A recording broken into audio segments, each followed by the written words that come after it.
Dit is het nieuwe loert van streekomroep RTV NOF. Van februari al haalt de omroep een nieuwe radioprogrammering naar Tjerre. En dat voor de hele regio. Jongeres Carla de Bruyne mocht een van de nieuwe stemmen worden. Voor haar een hele eer. Wat fantastisch om dat te doen. Ik vind het heel erg leuk om met de stem bezig te zijn. Om harmonietjes te zingen, melodietjes. En ik heb wel eens jingles gezongen, maar nooit een heel pakket gedaan.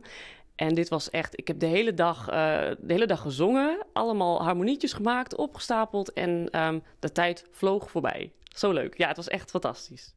De Aron Seisman is er het werken onder de nieuwe opzet van de programmering.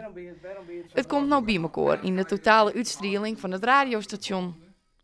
Net als redacteur Harm Bijstra is deze vernijing tegenwichtig. We hebben altijd twee radioprogrammeringen. Eén vanuit Burgum van het oude RTV kanaal 30 en één vanuit de Westreen van RTV NOF. En we zijn van, wat zou het mooi zijn om daar één krachtig nieuwe radioprogrammering van te maken. Wel uit die beide studio's, maar één signaal voor alle vier gemeenten. En dat hebben we nou bereikt.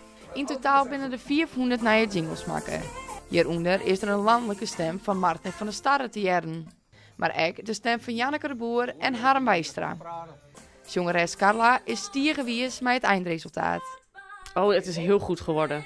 Heel goed gelukt. Echt, de mix is ook fantastisch geworden. Dan moet je ook altijd maar weer afwachten van hoe komen al die stemmen samen. Je bent zelf al die lijntjes aan het inzingen, maar hoe het dan aan het eind gaat worden, ja, dat is dan nog even gissen. Maar dat is heel goed gelukt. We hopen dat met deze nieuwe programmering nog meer mensen de radio afstemmen zullen op RTV NOF in de vier gemeenten. We zetten nog meer in op Nijs, ook op de radio, maar ook de oude vertrouwde programma's blowen. Dus we hopen dat nog meer mensen afstemmen zullen op RTV NOF, de streekomroep voor Stad, Waard en Waarden.